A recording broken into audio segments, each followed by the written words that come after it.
देखिए जी, रीटा और शोभा पार्टनर्स हैं, रेशो इक्वल है। लायबिलिटी साइड है बच्चे मेरे पास creditor, bills payable, loan by Rita. ये लोन बाय जो रीता है ये तो हमारा हो गया जी पार्टनर का लोन, लोन अकाउंट बनेगा। रिजर्व कैपिटल अकाउंट में डिस्ट्रीब्यूट हो जाएगा। एसेट साइड से हम स्टॉक लिखेंगे, बुक डेब्ट्स लिखेंगे, प्रोविजन अपोजिट साइड लिख के छोड़ देते हैं। प्लांट एंड मशीनरी है, लैंड एंड बिल्डिंग है और ये लोन बाय लोन टू शोभा। देखिए 2 डिफरेंट लोन्स हैं बच्चे। एक लोन है फर्म ने दिया हुआ है और एक लोन है फर्म ने लिया हुआ है। ठीक है? दोनों के लिए लोन अकाउंट बनेगा सेपरेटली, दोनों रियलाइजेशन में पोस्ट नहीं होंगे। अब यहाँ पे आ जाते हैं जी। Rita took 25% of the stock at 20% discount in full settlement of her loan account. यही पॉइंट इंपॉर्टेंट है। बाकी तो आई थिंक आप लोगों ने कर लिया होगा, मैं आपको करके दिखाता हूँ। ये पॉइंट जो है रियलाइजेशन में भी पोस्ट होगा।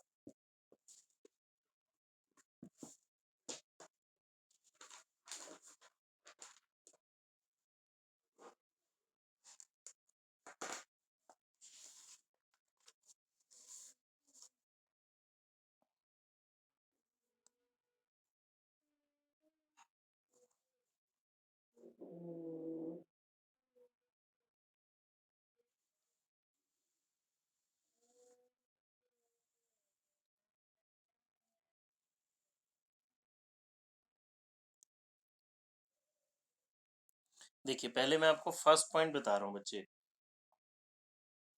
जो हमारा रीटा का लोन है तो हम लोन अकाउंट बनाएंगे। रीटास लोन अकाउंट, ये लोन मेरा लायबिलिटी में है, क्रेडिट साइड से शुरू होगा। तो मैं यहाँ पे लिखूंगा जी बाय बैलेंस ब्रॉट डाउन 25,000। ठीक है? नॉर्मली बच्चे हम क्या करते हैं, इस लोन को पे कर देते हैं ना टू कैश या बैंक के नाम से। बट यहाँ पे क्या लिखा है, रीता 25% स्टॉक ले गई 20% डिस्काउंट में। अब देखिए जी जरा, मेरे पास स्टॉक कितना है 75,000। रीता इसका 25% ले गई। स्टॉक है जी हमारा 75,000, इसका 25% निकाल लेते हैं 18,750। ये रीता ले गई जी 20% डिस्काउंट में। इसका 20% 3750,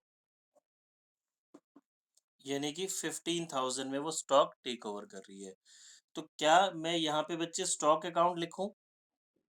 रीता लोन के लिए स्टॉक ले गई 15,000 का फुल सेटलमेंट में। क्या बताएं बच्चे, क्या मैं यहाँ पे स्टॉक अकाउंट लिखूं? नहीं, यहाँ पे स्टॉक वर्ड नहीं आएगा। स्टॉक क्यों नहीं आएगा बच्चे? क्योंकि जैसे ही आपने स्टॉक को, मैंने पहले भी सिखाया था, रियलाइजेशन के डेबिट में पोस्ट करा होगा तो स्टॉक अकाउंट तो हमारा ऑलरेडी क्लोज हो चुका है। ठीक है? अब कोई भी पार्टनर एसेट्स को टेक ओवर करता है और स्टॉक अकाउंट ऑलरेडी क्लोज हो चुका है, तो ये बच्चे हमारा किसके नाम से आएगा? रियलाइजेशन अकाउंट के नाम से 15,000। ठीक है? अब क्योंकि यहाँ पे वर्ड लिखा है फुल सेटलमेंट, तो रिमेनिंग पार्ट तो मुझे पे करना नहीं है। लोन का देखिए 10,000 रह गया ना, तो 10,000 का हमें क्या हो गया? गेन। और इस चैप्टर में जो मेरा प्रॉफिट एंड लॉस अकाउंट है वो कौन सा है जी? Realisation account. सर ये 3750 किसका अमाउंट है? 3750 तो डिस्काउंट है ना यार। इतना स्टॉक वो 20% डिस्काउंट में लेके गई। ओके ठीक है। ठीक है? तो ये मेरा टोटल 25,000 का क्या आ गया? गेन आ गया ना, ये रियलाइजेशन में पोस्ट होगा। क्लियर है? अच्छा, अब मैं जो ओके शोभा का सर। लोन अकाउंट है वो भी बता देता हूँ आपको। एक लाइन का जस्ट छोटा सा बनेगा, वो लोन यहीं बता देता हूँ।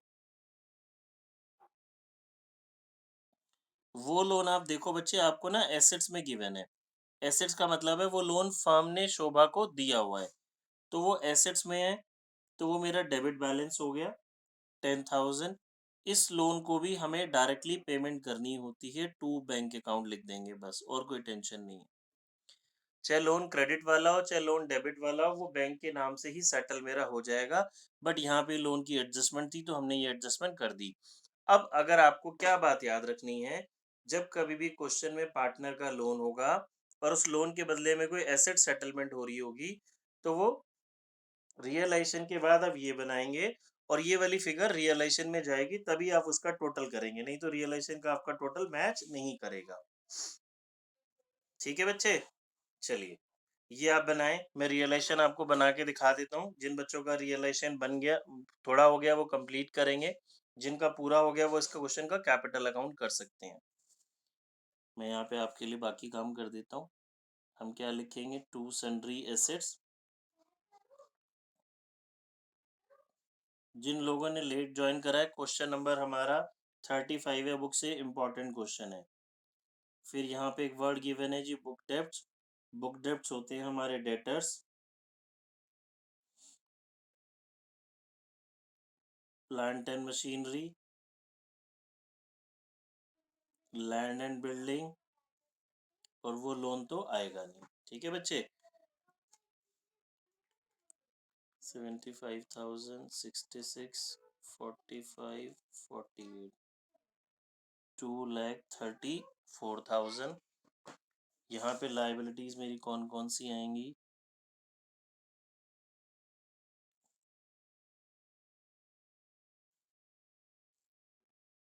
क्रेडिटर्स, बिल्स पेएबल, ठीक है, लोन बाय रीता आएगा नहीं, रिजर्व आएगा नहीं। जो डेटर्स का प्रोविजन है वो हम यहाँ लिख देते हैं, हमें पता है उसको हम रियलाइजेशन के क्रेडिट साइड में लिख के छोड़ देते हैं। फिर ये जो लोन वाला था ना, इसको पोस्ट कर देते हैं, नहीं तो ये भूल जाएंगे। बाय रीताज लोन अकाउंट 25,000 आ गया जी मेरा टोटल। ठीक है, अब आ जाते हैं जी एडजस्टमेंट्स पे नीचे।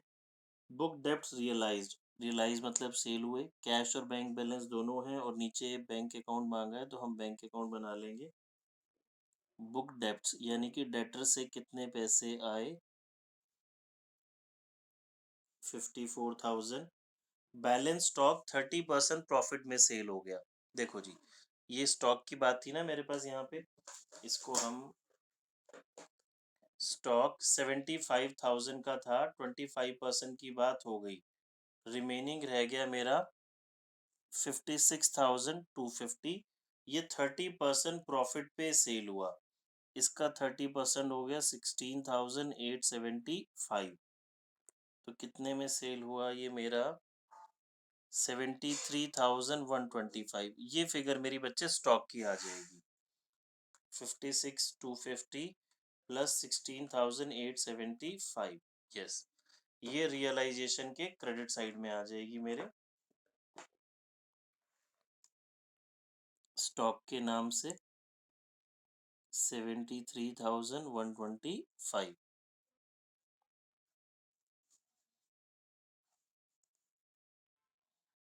क्रेडिटर्स को 10% डिस्काउंट पे पेमेंट की,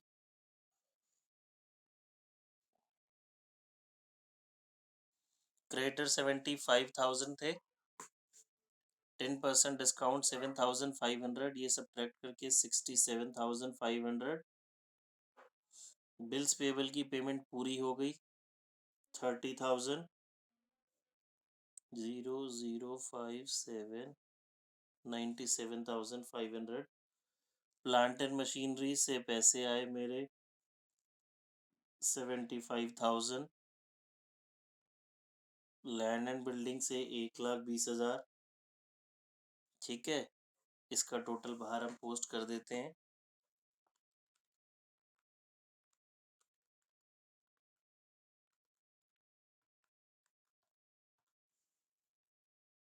थ्री 22,125। फिर रीता गुडविल ले गई जी। कोई भी पार्टनर एसेट्स को टेक ओवर करता है तो रीतास कैपिटल अकाउंट, ये गुडविल ले गई 30,000 में। एफ पॉइंट है, अनरिकॉर्डेड एसेट्स अनरिकॉर्डेड लाइबिलिटी के लिए सेटल हो गया जी। जब एसेट्स के बदले में लाइबिलिटी चली जाती है तो उसकी हम कोई एंट्री रिकॉर्ड नहीं करते। ठीक है, फिर रियलाइजेशन एक्सपेंसेस है, तो उसका अमाउंट अलग नहीं है, किसका, एसेट्स और लायबिलिटी। फुल सेटलमेंट वर्ड लिखा है ना, लेकिन ठीक है, ठीक है जी, चलिए बस हो गया है। लायबिलिटीज हमारी पोस्ट हो गई, चेक कर लेते हैं।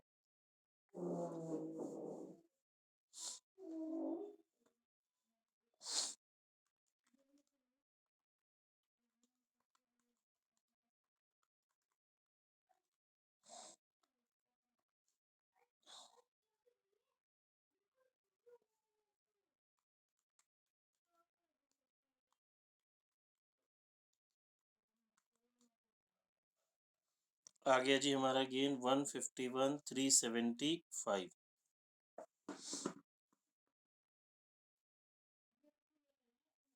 To gain. ठीक है जी, रीता है, शोभा है, इक्वली इसको हम डिवाइड कर देंगे।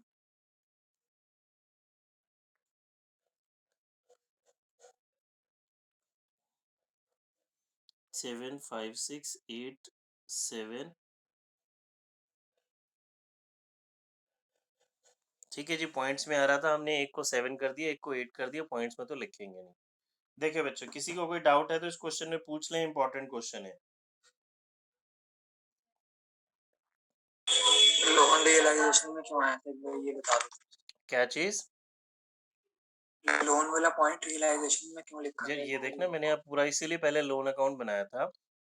ये लोन अगर आप पे करते हो तो टू बैंक के नाम से लिखते हो, लेकिन आप पे कर नहीं रहे, लायबिलिटी आपकी पूरी जा रही है, वो स्टॉक लेके चला गया, तो क्या आप स्टॉक वर्ड लिखेंगे? बिल्कुल नहीं। स्टॉक तो जैसे ही आपने पोस्ट किया, स्टॉक अकाउंट तो ऑलरेडी जीरो हो चुका ना। तो ये आपका रियल लोन की सेटलमेंट हो रही है थ्रू रियलाइजेशन। अब देखो, आप कोई पार्टनर एसेट्स को या लायबिलिटी को, एसेट्स को टेक ओवर करता, तो आप यहाँ लिखते हैं ना, बाय पार्टनर्स कैपिटल अकाउंट। अब वो लोन ले गया, पार्टनर की जगह लोन ले गया इसको, तो हमने लोन के नाम से लिख दिया, एसेट्स को लोन ले गया ना। यहाँ के इसके क्रेडिट में है तो इसके डेबिट में आ गया, ऐसे भी समझ सकते हो। या आप समझिए, वो स्टॉक ले गया और स्टॉक तो रियलाइजेशन में जाएगा 15,000, रिमेनिंग 10,000 भी मुझे पे नहीं करना, वो भी गेन है, तो वो भी रियलाइजेशन। ठीक है हर्षित? ठीक है, चलिए नेक्स्ट क्वेश्चन पे आ जाओ Yes, बच्चे, sir. बताओ सभी का हो गया? इसका कैपिटल अकाउंट और बैंक अकाउंट आप स्पेस छोड़ दो, बाद में बना लेना। इतना हो गया हर्षित और खुशी? Yes, sir. 2 मिनट। ठीक है, चलो कोई नहीं, देख लो आप, हो जाए तो मुझे बता देना। देखो बच्चों, क्वेश्चन नंबर 38 करते हैं, मैं साथ साथ ही समझा दूंगा। माला नीला काला पार्टनर्स है, रेशियो 7:2:1 है, बैलेंस शीट गिवन है, कैपिटल है, क्रेडिटर है, reserve for depreciation on plant है। बच्चे देखो, इसमें कंफ्यूज नहीं होना, हमने कॉन्सेप्ट समझा हुआ है, जो भी एसेट्स के अगेंस्ट प्रोविजंस होते हैं उनको हम अपोजिट साइड लिख के छोड़ देते हैं। जैसे कि डेटर के साथ था provision for doubtful debts, investment के लिए था तो आईएफआर, तो ये प्लांट के साथ उसके डेप्रिसिएशन का रिजर्व है, तो इसको आप रियलाइजेशन की क्रेडिट साइड में लिख के छोड़ देंगे। ठीक है, तो चलिए शुरुआत करते हैं, मेरे साथ साथ कर लीजिए बेशक। क्रेडिटर आ जाएगा बच्चे मेरे पास, और ये रिजर्व फॉर डेप्रिसिएशन आ जाएगा 20,000। इसको तो पे करना है, इसका फर्दर कोई ट्रीटमेंट नहीं है। एसेट साइड में जो मेरे पास एसेट्स हैं बच्चे, बिल्डिंग आएगा 20,000, या तो हम इसको इस तरीके से लिख सकते हैं, सभी के साथ टू लगा के डायरेक्ट बाहर भी पोस्ट कर सकते हैं, टू प्लांट टू बिल्डिंग, इस तरीके से। गुडविल में कंफ्यूज नहीं होना, मैंने बार बार बताया हुआ है, गुडविल सिंपल एसेट्स होती है। अब देखिए, इस क्वेश्चन को मैं किस लिए करा रहा हूँ, ये शेयर्स वाले पॉइंट के लिए। शेयर्स इन एक्स लिमिटेड और शेयर्स इन वाई लिमिटेड, बच्चे शेयर्स एसेट साइड है, हमारी इन्वेस्टमेंट है, कंफ्यूज नहीं होना। सारी एसेट्स रियलाइजेशन में पोस्ट होती है एक्सेप्ट कैश और बैंक, सारी रियलाइजेबल एसेट्स। ठीक है जी,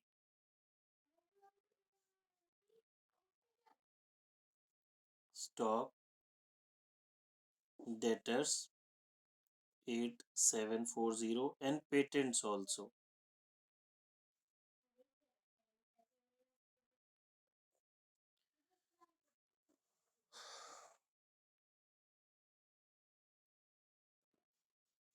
ठीक है जी,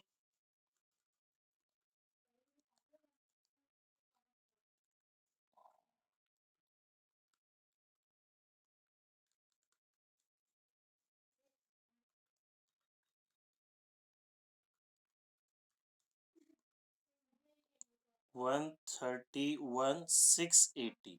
ठीक है बच्चे, सारी हमने एसेट्स को लिख दिया। अब आ जाते हैं जी एडजस्टमेंट्स पे।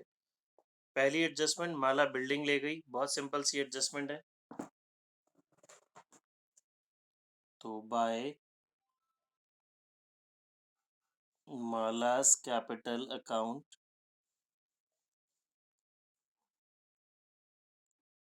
31,500।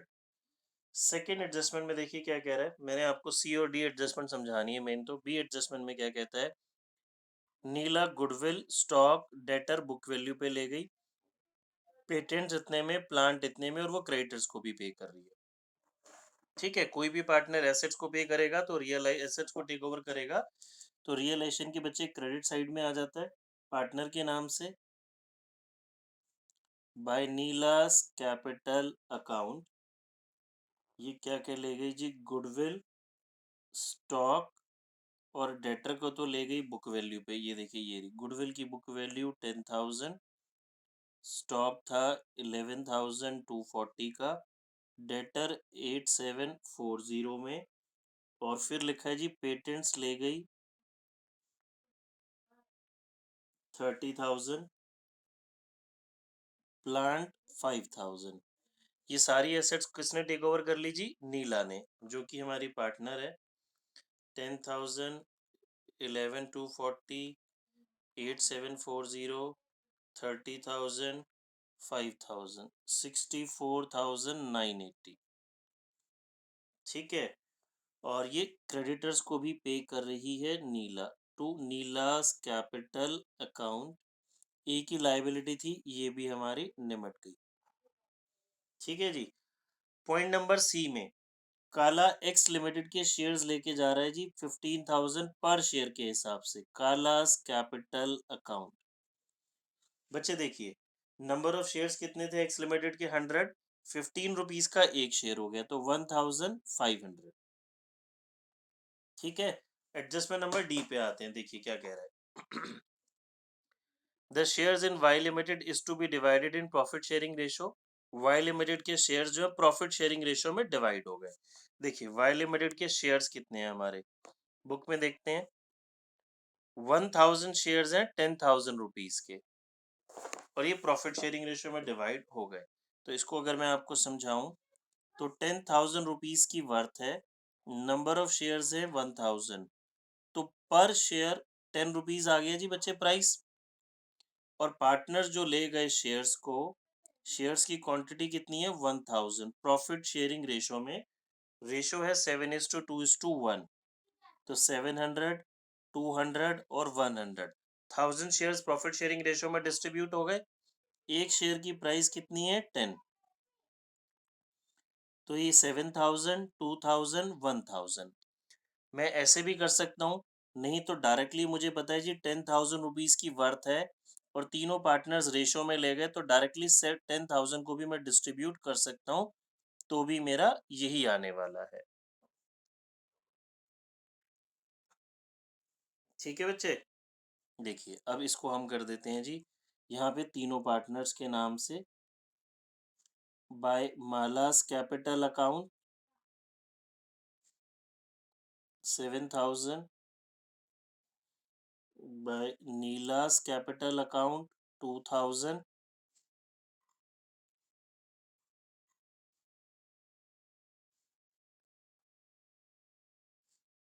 ठीक है। देखिए सिंपल सा क्वेश्चन था, इस क्वेश्चन में सिर्फ ये शेयर्स वाला पॉइंट था। अब हमें कौन कौन सी बुक्स बनानी है जी, रियलाइजेशन, कैपिटल एंड बैंक। इस क्वेश्चन में लॉस आ रहा है जी हमारा 3,700 का, तीन पार्टनर्स है, रेशो में हम उसको डिस्ट्रीब्यूट कर देंगे, माला नीला काला। देखो बच्चे, किसी को कोई डाउट है तो पूछेंगे।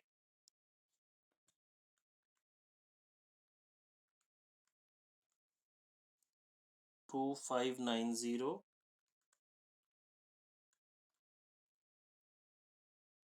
740 और 370। ठीक है, अच्छे से समझ ले, कोई डाउट है तो पूछे। ठीक है, ये कुछ डिफरेंट डिफरेंट हम एडजस्टमेंट्स करते हैं। यहाँ पे देखिए एसेट्स में मेरे पास लिखा है इन्वेस्टमेंट 4,000, और यहाँ पे लिखा है जी विनोद्स लोन 5300। ठीक है, ये पार्टनर का लोन हो गया। और नीचे मुझे एडजस्टमेंट में बोलता है investments are taken by Vinod, investments are taken by Vinod for ₹5,000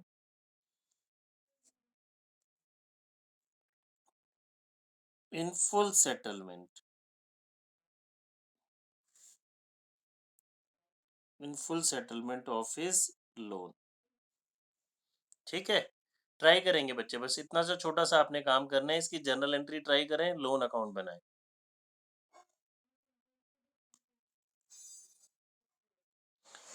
अब ये रियल अगर इस तरह का क्वेश्चन ही आया और हमने इसका ट्रीटमेंट किया, तो रियलाइजेशन अकाउंट का टोटल करने से पहले मुझे ये लोन अकाउंट बनाना पड़ेगा। दोबारा बता देता हूँ, ये विनोद का लोन मेरा 5300 आ गया, इन्वेस्टमेंट 5000 में चली गई, तो टू रियलाइजेशन, क्योंकि फुल सेटलमेंट में गई, रिमेनिंग अमाउंट पे नहीं करना, तो वो भी मेरा रियलाइजेशन में आ जाएगा। ये 300 का बच्चे मेरा क्या हो गया, गेन।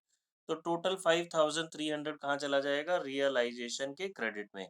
इसकी जर्नल एंट्री आपसे पूछ लेगा बच्चे, तो क्या बनेगी, Vinod's loan account debit to realisation. हमें एग्जाम में सेपरेटली जर्नल एंट्री भी पूछी जा सकती है इस पॉइंट की, और ये फुल फ्लैज क्वेश्चन में भी पॉइंट आ सकता है। ठीक है जी, अगला पॉइंट, ये एक हमने चीज सीखी। सेकंड, इसी से रिलेटेड करते हैं, बैलेंस शीट बनाएंगे जी एक, अगेन छोटी सी balance sheet of A and B.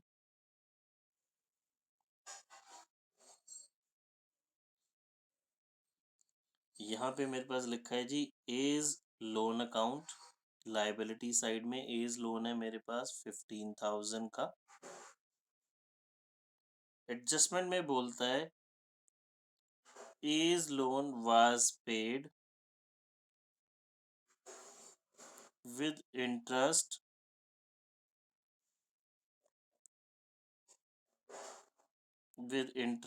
Of ₹500। ठीक है, 2 मिनट दे रहा हूँ, ट्राई करेंगे। ये मैंने हिंट दे दिया, लोन अकाउंट बनेगा, 15,000 मैंने इधर ये ट्रांसफर कर दिया, बाकी आप ट्राई करेंगे जी।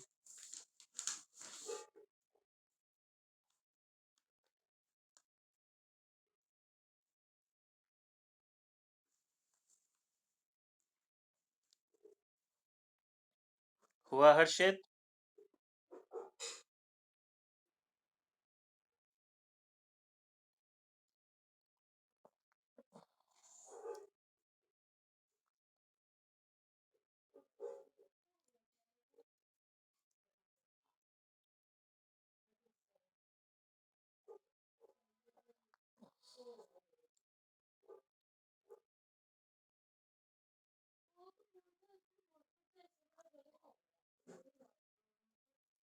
देखो बच्चे, मैं बताता हूँ, बहुत सिंपल सा है।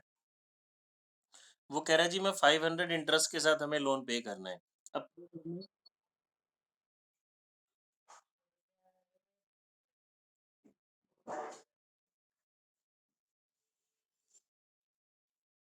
देखिए, अब हमें पे करना है ना इसको, तो हम यहाँ पे क्या लिखेंगे जी, टू कैश या बैंक अकाउंट, इंटरेस्ट के साथ पे कर रहे हैं, तो 15,500 पे करना है। क्या मेरा ये अकाउंट बैलेंस हो रहा है? नहीं।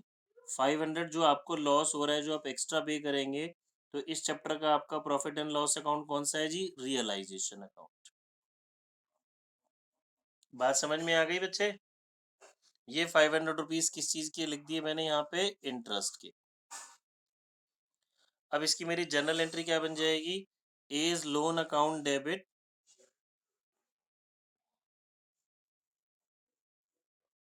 टू कैश अकाउंट, और ये 500 रियलाइजेशन में भी पोस्ट होगा। ठीक है, इसकी एंट्री क्या बन जाएगी, realisation debit to as loan account.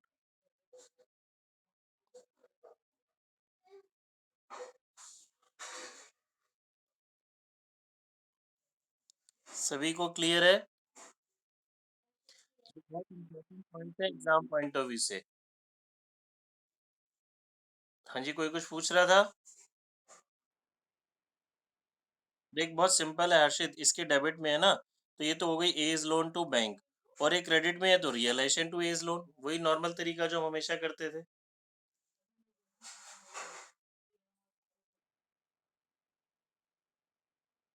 हाँ देख क्वेश्चन में साफ साफ लिखा है ना, पे करा आपने, कितना पे करा? 500 रुपये इंटरेस्ट के साथ पे करा। 15,000 था, आप पे 15,500 कर रहे हो, तो 500 रुपीज का आपको लॉस हो गया।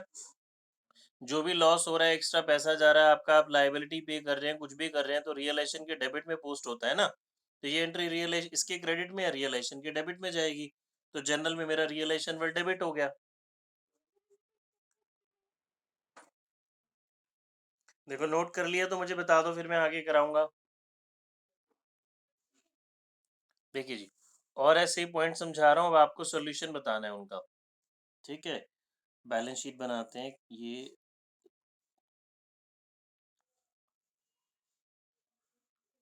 Balance sheet of A and B है मेरे पास।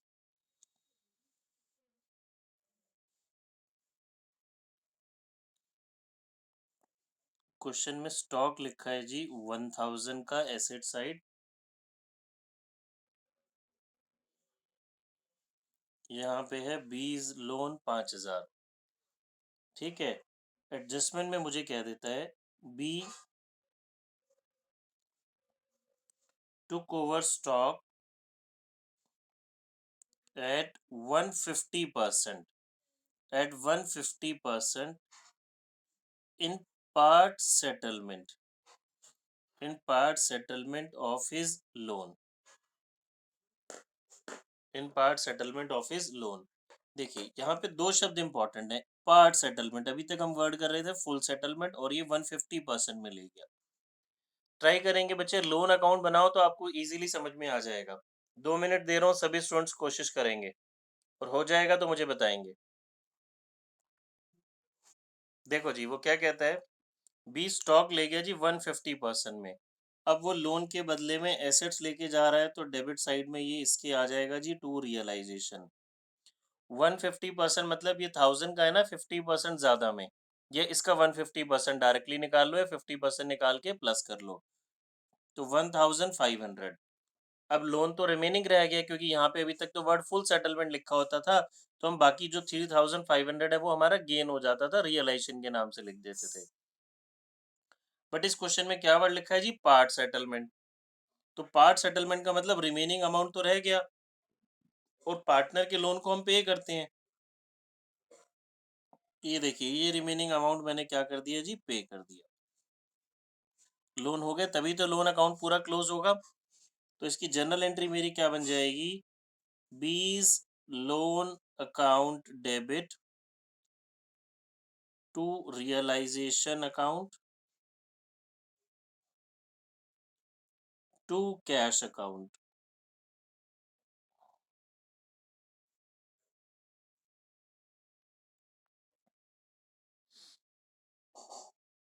देखिए बात समझ में आई सभी को? किसी को डाउट है तो पूछ लीजिए।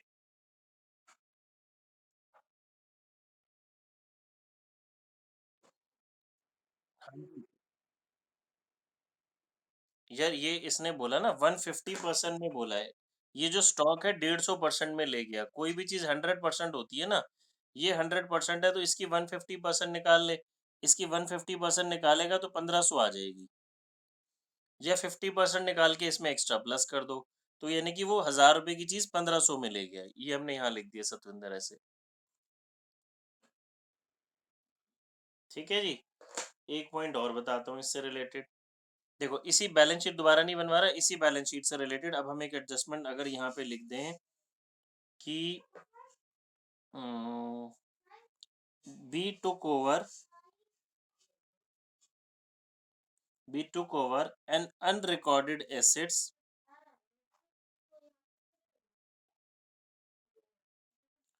unrecorded assets of rupees 3000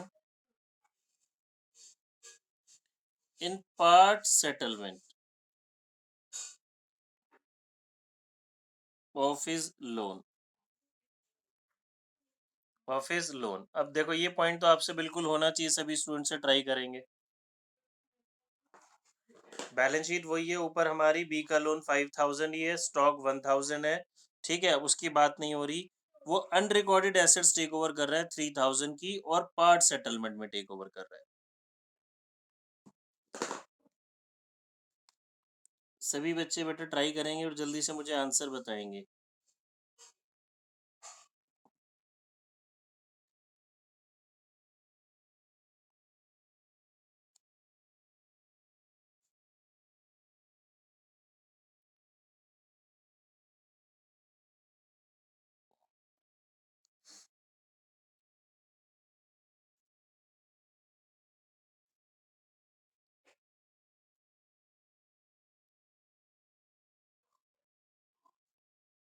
क्या करूं बच्चे, जल्दी बताओ।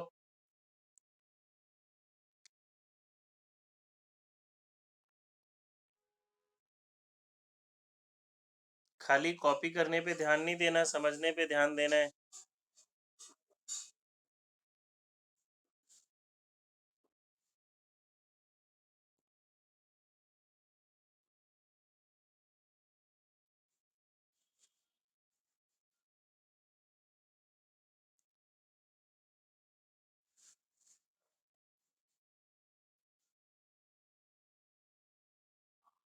देखो जी, अनरिकॉर्डेड एसेट्स लेके जाए चाहे रिकॉर्डेड एसेट्स लेके जाए, आएगा तो रियलाइजेशन में 3000। पार्ट पेमेंट का मतलब क्या हो गया जी, रिमेनिंग पे करना पड़ेगा। देखिए अगेन वही मेरा सिंपल सा solution, B's loan account debit to realisation to cash account. Very good Devansh.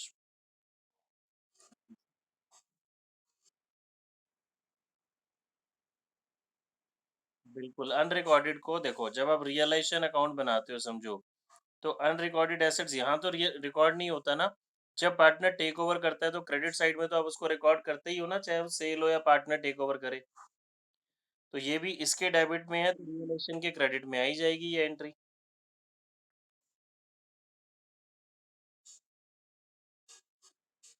ठीक है,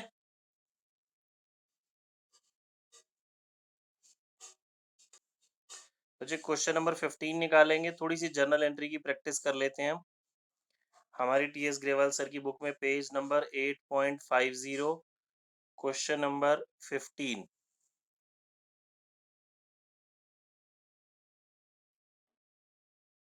5 मिनट दे रहा हूँ, आप पहले जर्नल एंट्री खुद ट्राई करेंगे, फिर मैं करा रहा हूँ, सिर्फ ओनली 5 मिनट्स दे रहा हूँ।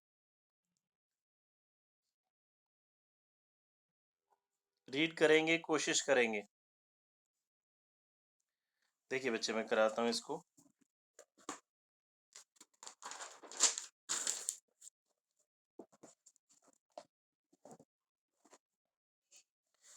क्या कहते हैं, लाल एंड पाल पार्टनर्स है, रेशियो 3:7 है। 1 अप्रैल 15 को फर्म डिसॉल्व हो गई after transferring assets and outsiders liability to realisation. ये हमें इन्फॉर्मेशन गिवन है जी। A creditor of rupees 3,60,000 accepted machinery valued at 5 lakh and paid to the firm 1,40,000। Creditor accept करता है मशीनरी 5 लाख रुपीस की और फर्म को पैसे देता है 1,40,000। आप समझिए, अगर क्वेश्चन एसेट्स के बदले में लायबिलिटी चली जाती है, खत्म हो जाता है, तो कोई एंट्री नहीं करते। बट क्रेडिटर थे 3,60,000 की, मशीन ले रहा है वो 5 लाख के, और रिमेनिंग पैसे वो हमें रिटर्न कर रहा है।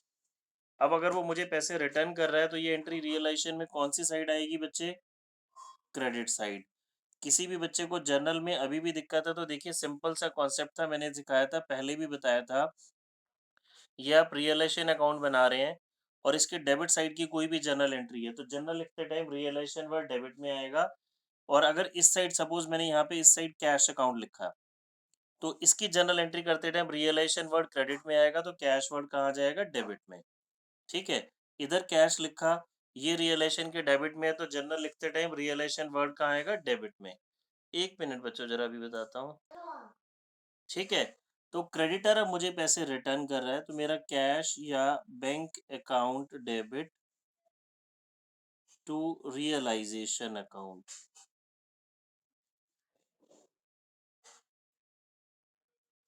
1,40,000। ठीक है जी, बी पार्ट पे आते हैं। सेकंड क्रेडिटर था 50,000 का, स्टॉक ले लेता है फुल सेटलमेंट में, तो कोई एंट्री नहीं होगी जी, आप एग्जाम में भी इसका नो एंट्री ही लिखेंगे। थर्ड पॉइंट, एक क्रेडिटर था 90,000 का, 45,000 तो ले रहा है वो कैश, और इन्वेस्टमेंट ले रहा है 43,000 की फुल सेटलमेंट में। एसेट्स के अगेंस्ट लायबिलिटी चली गई तो उसकी तो कोई एंट्री होगी नहीं।